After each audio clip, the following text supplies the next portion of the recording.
I thought about the camera above me and took my hand away from my face. I rolled back to the desk and sat there, trying to stop from shaking, trying to make myself take a breath. Think about it slow. The first thing was, should I hit a button? The red button was for an emergency. If she was a prisoner or something, and she was trying to escape, they might think that was an emergency. But no one had been hurt that I knew of. And I think Mr. Solomon meant save that for something that was like a police or ambulance emergency, not something like this. But what about the green button? This was definitely something noteworthy. Not only that she was asking for help, but that she was asking me for help.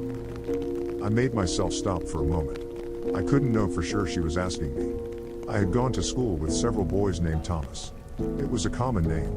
But the chances of her painting that name when I was working here? I didn't want to be silly, but I wasn't trying to be too. What's that word? Mom used to say it when she read her angel books.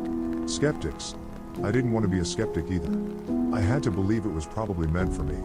And that was something they would want to know. But should I hit the green button? My hands were drifting toward the metal box on the desk, but I hesitated. I didn't like breaking rules, and I was scared of what would happen if I broke these.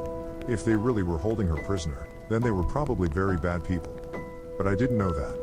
Maybe they were good and she was bad.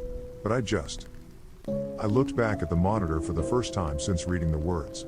Rachel was already moving the paintings back off the sofa, as though she knew the message had been received. A canvas in each hand, she glanced up at the camera as she moved across the room, and it felt like she was looking right at me. My chest tightened as my hands moved away from the buttons. No. I didn't think she was bad. I had watched her for years. I felt like I knew her, would know if she was bad. Strange as it seemed, in a way she was my friend. And I was going to try and help her.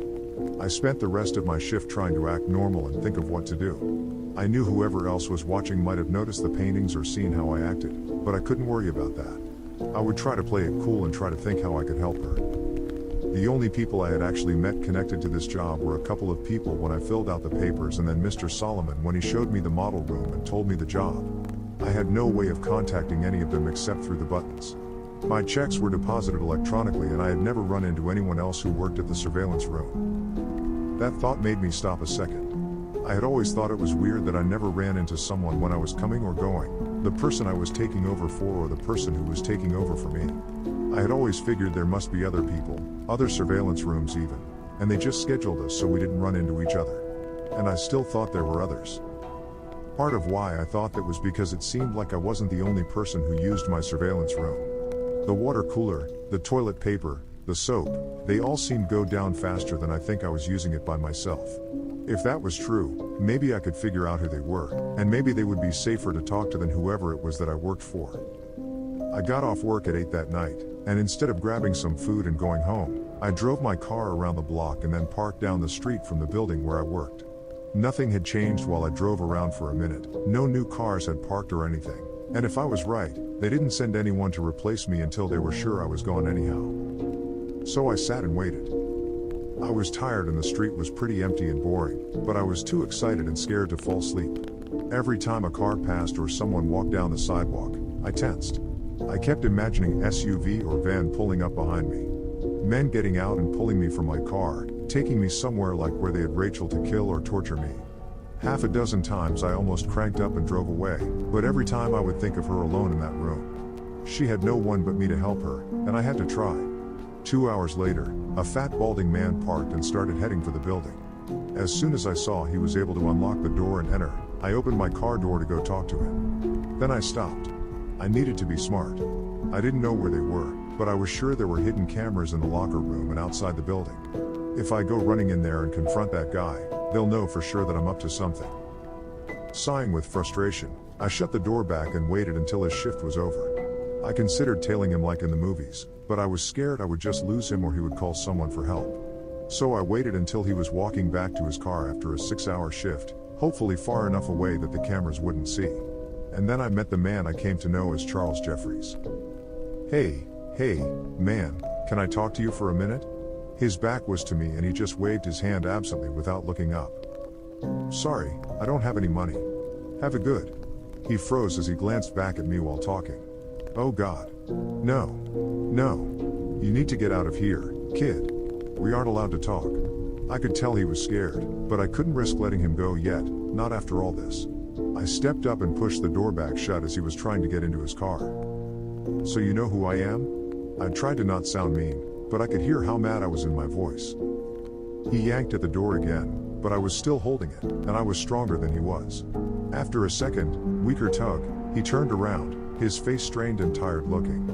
"Yeah, I know who you are. You work here just like me. And I'm telling you, we aren't supposed to be talking. We aren't supposed to meet, ever." I frowned. Mr. Solomon never told me that. He never said it was one of the rules. The man shook his head. "Mr. Solomon? Yeah. Well, there are plenty of rules they don't tell you. I bet they didn't tell you what you were going to be watching before you started, did they?" When I just lowered my eyes, he went on. "Yeah, me either. I've been at this job for 10 years. I've seen other people come and go, usually because they broke those rules they never mentioned. The only reason I'm still here is because I keep my head down and my mouth shut." He wagged a finger at me. "You should do the same, if it's not already too late." I felt my stomach curling into a cold knot. "Too late?" The man rubbed his face. "Kid, do you think they don't know we're talking? Do you think anything happens that they don't know about?" He looked back toward the building, a look of sadness and fear in his eyes. "Hell, for all I know, you've already killed us both." Shaking his head, he pushed me back and started opening the door. "Either way, I'm done risking it. You need to stop asking questions and just do your job. It's a lot healthier." With that, he got into his car and shut the door. I didn't try to stop him this time. Even though I had already been worried about what he was telling me, hearing it confirmed was paralyzing. What exactly was my plan? He probably didn't know any more than I did, and even if he did, what could I do with anything he told me? I walked back to my car with a heavy heart.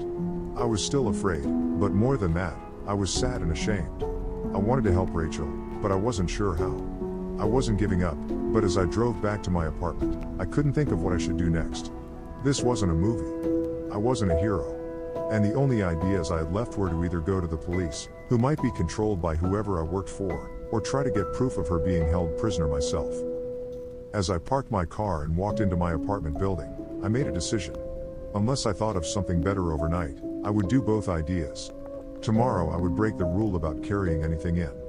I'd use my phone to record a video of the surveillance room, of Rachel and how she was trapped somewhere, and of me telling everything else I knew. And I would email it to every newspaper, website, and internet channel I could think of. I'd then go to the police and give them a copy too if I could make it that long without getting caught. Maybe if I did all that, even if they got me, someone would help Rachel. I was filled with worry and dread at the idea of being hurt or killed. A part of me kept saying I should just do as I was told and hope that it all went away. But I couldn't live with myself if I did that. Even if I messed up, I felt like I had to try. I was so preoccupied that I didn't hear the person coming up behind me as I unlocked my apartment door. "Thomas?" I turned around and felt my legs weaken as I stumbled back against my door. I had to be dreaming or crazy. I grabbed the doorknob for support as I looked at the woman in front of me. It couldn't be her, but somehow it was. "Rachel?"